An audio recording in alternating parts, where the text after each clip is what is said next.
so use extra, extra virgin olive oil. It's 100% pure, like me. They buried it, pulled it from the air, and acted like it never existed. One episode of Married with Children was deemed too much, even for a show known for pushing limits. For decades, it stayed hidden, never broadcast, never released. Now it's back. What made this episode so extreme that it couldn't air in the 1990s? Why did it cross a line that even the network wouldn't tolerate? This is the lost episode they tried to erase, one that tested the limits of TV then, and still raises eyebrows today. Here's what they didn't want you to see. The sitcom that broke all rules in the late 1980s, American television was dominated by sanitized family comedies. Shows like Full House, The Cosby Show, and Family Ties painted portraits of loving, well-adjusted families facing minor struggles that were neatly resolved in 22 minutes. It was a formula audiences were used to, but it was also one that many were beginning to tire of. Enter Married with Children, a gleefully subversive sitcom that did more than break the mold. It torched it, danced on the ashes, and handed viewers something they'd never seen before. Premiering in 1987 on the then-fledgling Fox network, Married with Children flipped the American sitcom on its head. Al Bundy wasn't a sensitive dad trying to understand his kids. He was a bitter shoe salesman who hated his job, loathed his marriage, and constantly dreamed of the life he never had. Peg wasn't the doting housewife. She was a chain-watching TV addict who rarely cooked, never cleaned, and lived for shopping sprees. Their kids, Kelly and Bud, weren't adorable troublemakers. They were selfish, conniving, and proudly lazy. And that was exactly the point. Right from the very first episode, Married with Children broadcast the clear message. This is not a show about idealized families, but about dysfunction and disappointment, and the kind of brutal honesty in which no one had dared to venture before in primetime comedy. No soft piano music moments, no moral signs at the end. Just fat jokes, dirty jokes, poverty jokes, and unapologetic tone that dared audiences to laugh at things polite society pretended not to see. There were a million laughs. The show became a cultural phenomenon almost overnight. It became the voice of a cynical, working-class humor that for many Americans felt almost palpable. Al Bundy's tirades against miserable customers and his one-minute glory from high school football hit home. Peg refusing to live up to an obedient housewife felt like rebellion in disguise. Bud's naughty one-liners and Kelly's blissful ignorance are exaggerated, but strangely believable. And that, their greatest strength, mocked everyone, men, women, children, neighbors, and especially themselves, made the whole program really interesting. But that same sharp edge, which made Married with Children one of the most prized TV shows, is also the sharp edge that made it one of the most controversial shows on television. Critics derided it as crude and irresponsible. Religious groups protested its subject matter. Politicians spoke of it as a case in point of cultural decline. Network censors? They were always on the alert. Scripts were often flagged. Jokes were rewritten. SEQ cut. Still, every single week, Married with Children pushed the line. But a censor, a silent gauge, was secretly embedded within the show, a prohibited guilt line guarded by chaos behind the scenes. They could make innuendos about hooking up and even dirty suggestions. However, if a storyline went too real, too raw, or too uncomfortable, it would surely risk being squashed altogether. The outrage that erupted when the script leaked wasn't just about jokes, it was about what the episode exposed. The episode they refused to air. The episode was called, I'll See You in Court. It was fully produced during the third season of Married with Children and scheduled to air in 1989. Cast and crew had no idea it would be different from any other outrageous entry in the series. It followed the standard formula. A little hooking up, a little scandal, a few wildly inappropriate punchlines, and plenty of Bundy bitterness. But this time, something tipped the balance, and when the episode made its way to Fox executives, alarm bells rang immediately. The plot sounded like a typical Bundy misadventure on paper.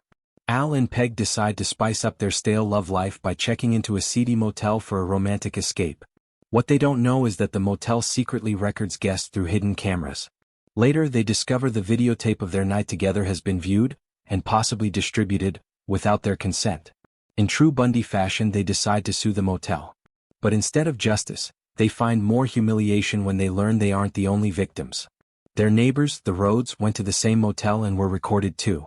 This is another courtroom drama with testaments so graphic that they step into crude misunderstanding and jokes so awkward that even devoted fans of Married with Children must wince. The show runs through the theme of intimate privacy and exploitation but does not keep a straight face about it. It is all just slapstick from there. Yet this one came terribly close to crossing the line for the time. The subject matter of being secretly videotaped during lovemaking was not just titillating. It was loaded with legal and moral issues.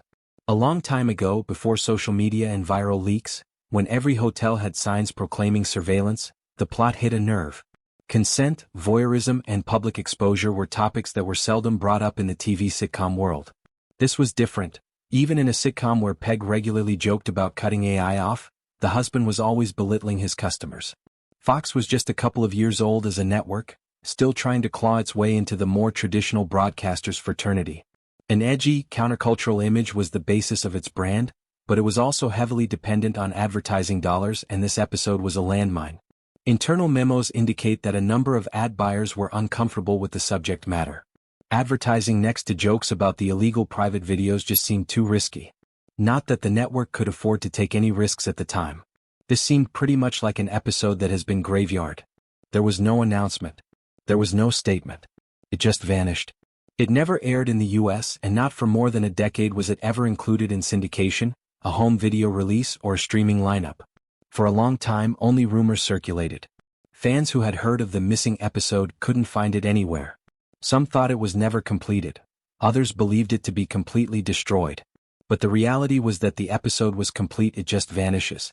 And while the jokes could feel tame by today's standards, the outrageous in 1989, it wasn't just edgy, it was dangerous. Not because it endorsed indecency, but because it played with something too close to real-world anxiety. Being filmed with consent. Exposure of your intimate life. Losing control of your own privacy. What terrified the network wasn't just what aired, it was what could have happened if they showed it.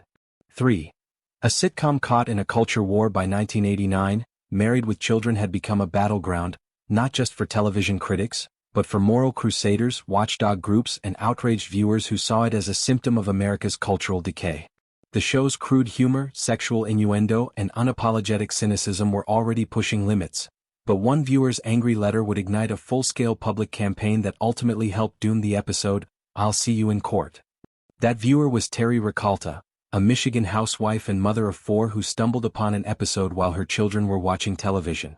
The episode in question wasn't even "I'll See You in Court."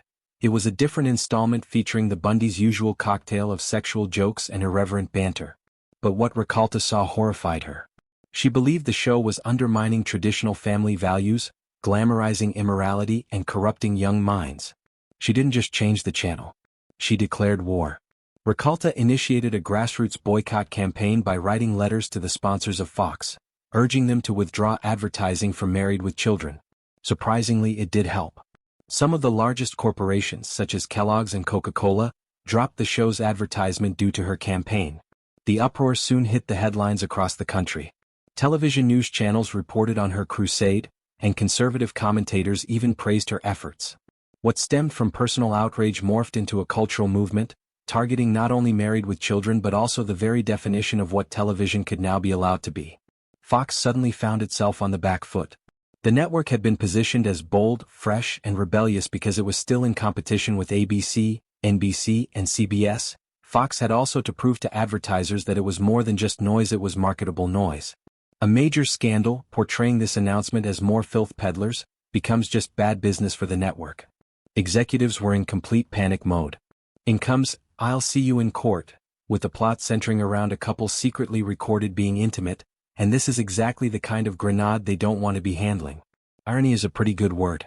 Married with Children had already been into its 3rd season, and had approximately a whole bunch of earlier episodes that could qualify as really raunchy. I'll made some good jokes about necrophilia. Peg openly talked about sexual fantasies of hers. Kelly had been cast as the ultimate dumb blonde, and had even built entire episodes around sexual objectification of her at times. But somehow, this specific moment in the year 1989, the aftermath of public backlash, moral panic, and a pretty sensitive issue, happened to hit differently. "I'll See You in Court" was scheduled to be broadcast in this same time frame.